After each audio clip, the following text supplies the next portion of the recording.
9ஆம் அதிகாரம். அவர் தம்முடைய 12 சீஷரையும் வரவழைத்து சகல பிசாசுகளையும் துரத்தவும் வியாதி உள்ளவர்களை குணமாக்கவும் அவர்களுக்கு வல்லமையும் அதிகாரமும் கொடுத்து தேவனுடைய ராஜ்யத்தை குறித்து பிரசங்கிக்கவும் பிணியாளிகளை சொஸ்தமாக்கவும் அவர்களை அனுப்பினார். அப்பொழுது அவர் அவர்களை நோக்கி, வழிக்கு தடியையாவது பையையாவது அப்பத்தையாவது காசையாவது எடுத்துக்கொண்டு போக வேண்டாம். 2 அங்கிகளை கொண்டு போகவும் வேண்டாம். எந்த வீட்டிலே பிரவேசிக்கிறீர்களோ அங்கே தங்கி அங்கிருந்து புறப்படுங்கள். உங்களை ஏற்றுக்கொள்ளாதவர்கள் எவர்களோ அவர்களுடைய ஊரை விட்டு நீங்கள் புறப்படும்போது அவர்களுக்கு சாட்சியாக உங்கள் கால்களில் படிந்த தூசியை உதறி போடுங்கள் என்றார். அவர்கள் புறப்பட்டு போய் கிராமங்கள் தோறும் திரிந்து எங்கும் சுவிசேஷத்தை பிரசங்கித்து பிணியாளிகளை குணமாக்கினார்கள். அப்பொழுது காற்பங்கு தேசாதிபதியாகிய ஏரோது அவரால் செய்யப்பட்ட யாவையும் கேள்விப்பட்டதுமன்றி, சிலர் யோவான் மரித்தோரிலிருந்து எழுந்தான் என்றும், சிலர் எலியா தோன்றினான் என்றும், வேறு சிலர் பூர்வ காலத்து தீர்க்கதரிசிகளில் ஒருவன் உயிர்த்தெழுந்தான் என்றும் சொல்லிக் கொண்டபடியால் கலக்கமடைந்து, யோவானை நான் சிரச்சேதம் பண்ணினேன், இவன் இப்படிப்பட்டவைகளைச் செய்கிறான் என்று கேள்விப்படுகிறேனே, இவன் யார் என்று ஏரோது சொல்லி அவரை பார்க்க விரும்பினான். அப்போஸ்தலர் திரும்பி வந்து தாங்கள் செய்த யாவையும் அவருக்கு விவரித்துச் சொன்னார்கள். அப்பொழுது அவர் அவர்களை கூட்டிக் கொண்டு தனித்திருக்கும்படி பெத்சாயிதா என்னும் பட்டணத்தைச் சேர்ந்த வனாந்தரமான ஒரு இடத்துக்கு போனார். ஜனங்கள் அதை அறிந்து அவர் பின்னே போனார்கள்.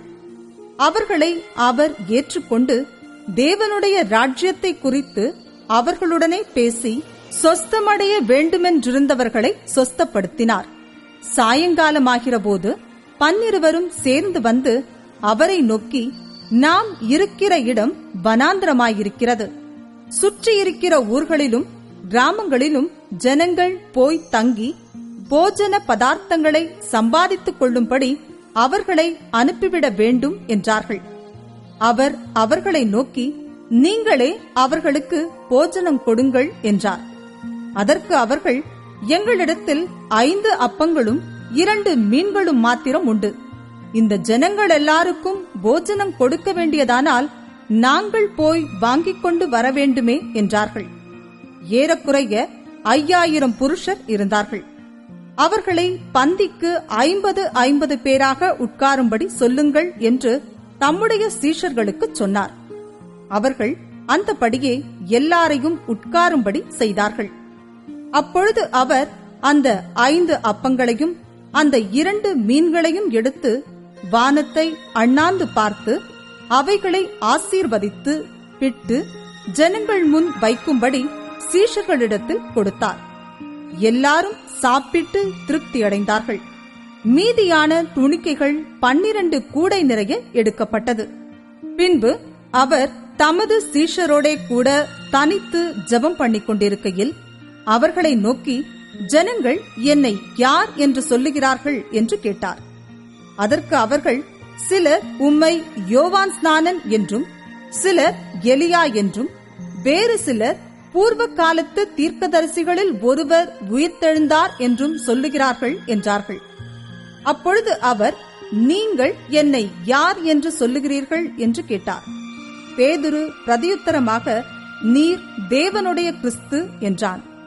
அப்பொழுது அவர்கள் அதை ஒருவருக்கும் சொல்லாதபடிக்கு உறுதியாய் கட்டளையிட்டார். மேலும் மனுஷகுமாரன் பல பாடுகள் படவும் மூப்பராலும் பிரதான ஆசாரியராலும் வேத பாரகராலும் ஆகாதவனென்று தள்ளப்படவும் கொல்லப்படவும் 3ஆம் நாளில் உயிர்த்தெழுந்திருக்கவும் வேண்டும் என்று சொன்னார். பின்பு அவர் எல்லாரையும் நோக்கி, ஒருவன் என் பின்னே வர விரும்பினால் அவன் தன்னை தான் வெறுத்து தன் சிலுவையை அனுதினமும் எடுத்துக்கொண்டு என்னை பின்பற்ற கடவன். தன் ஜீவனை ரட்சிக்க விரும்புகிறவன் அதை இழந்து போவான். என் நிமித்தமாக தன் ஜீவனை இழந்து போகிறவன் அதை ரட்சித்துக் கொள்ளுவான். மனுஷன் உலகம் முழுவதையும் ஆதாயப்படுத்திக் கொண்டாலும் தன்னைத்தான் கெடுத்து நஷ்டப்படுத்தினால் அவனுக்கு லாபம் என்ன?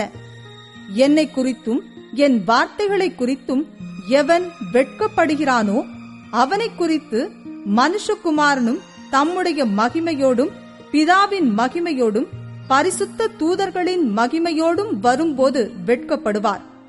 இங்கே நிற்கிறவர்களில் சிலர் தேவனுடைய ராஜ்யத்தை காணும் முன் மரணத்தை ருசி பார்ப்பதில்லை என்று மெய்யாகவே உங்களுக்கு சொல்லுகிறேன் என்றார். இந்த வார்த்தைகளை அவர் சொல்லி ஏறக்குறைய 8 நாளான பின்பு அவர் பேதுருவையும் யோவானையும் யாக்கோபையும் கூட்டிக் கொண்டு ஜெபம் பண்ணுகிறதற்கு ஒரு மலையின் மேல் ஏறினார். அவர் ஜெபம் பண்ணுகையில் அவருடைய முகரூபம் மாறிற்று. அவருடைய வஸ்திரம் வெண்மையாகி பிரகாசித்தது. அன்றியும் மோசே, எலியா என்னும் 2 பேரும் மகிமையோடே காணப்பட்டு அவருடனே சம்பாஷணை பண்ணி அவர் எருசலேமிலே நிறைவேற்றப் போகிற அவருடைய மரணத்தை குறித்து பேசிக் கொண்டிருந்தார்கள். பேதுருவும் அவனோடு இருந்தவர்களும் நித்திரை மயக்கமாயிருந்தார்கள். ஆகிலும் அவர்கள் விழித்து அவருடைய மகிமையையும் அவரோடே நின்ற அவ்விரண்டு பேரையும் கண்டார்கள். அவ்விருவரும் அவரை விட்டு பிரிந்து போகையில் பேதுரு இயேசுவை நோக்கி, ஐயரே, நாம் இங்கே இருக்கிறது நல்லது. உமக்கு ஒரு கூடாரமும் மோசேக்கு ஒரு கூடாரமும் எலியாவுக்கு ஒரு கூடாரமுமாக 3 கூடாரங்களை போடுவோம் என்று தான் சொல்லுகிறது இன்னதென்று அறியாமல் சொன்னான். இப்படி அவன் பேசுகையில் ஒரு மேகம் வந்து அவர்கள் மேல் நிழலிட்டது. அவர்கள் அந்த மேகத்துக்குள் பிரவேசிக்கையில் சீஷர்கள் பயந்தார்கள். அப்பொழுது, இவர் என்னுடைய நேசகுமாரன், இவருக்கு செவி கொடுங்கள் என்று மேகத்திலிருந்து ஒரு சத்தம் உண்டாயிற்று. அந்த சத்தம் உண்டாகையில் இயேசு ஒருவரே காணப்பட்டார். தாங்கள் கண்டவைகளில் ஒன்றையும் அவர்கள் அந்நாட்களில் ஒருவருக்கும் சொல்லாமல் அடக்கி வைத்திருந்தார்கள். மறுநாளில் அவர்கள் மலையிலிருந்திறங்கின போது திரளான ஜனங்கள் அவருக்கு எதிர்கொண்டு வந்தார்கள். அவர்களில் ஒருவன் சத்தமிட்டு, போதகரே, என் மகனை கடாட்சித்தருள வேண்டுமென்று உம்மை வேண்டிக் கொள்ளுகிறேன். அவன் எனக்கு ஒரே பிள்ளையாயிருக்கிறான். ஒரு ஆவி அவனை பிடிக்கிறது. அப்பொழுது அலறுகிறான். அது அவனை நுரை தள்ள அலைக்கழித்து அவனை கசக்கின பின்பும் அவனை விட்டு நீங்குவது அரிதாயிருக்கிறது. அதை துரத்திவிடும்படி உம்முடைய சீஷரை வேண்டிக் கொண்டேன்.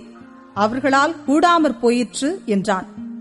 இயேசு பிரதியுத்தரமாக, விசுவாசமில்லாத மாறுபாடான சந்ததியே, எதுவரைக்கும் நான் உங்களோடிருந்து உங்களிடத்தில் பொறுமையாயிருப்பேன்? உன் மகனை இங்கே கொண்டு வா என்றார்.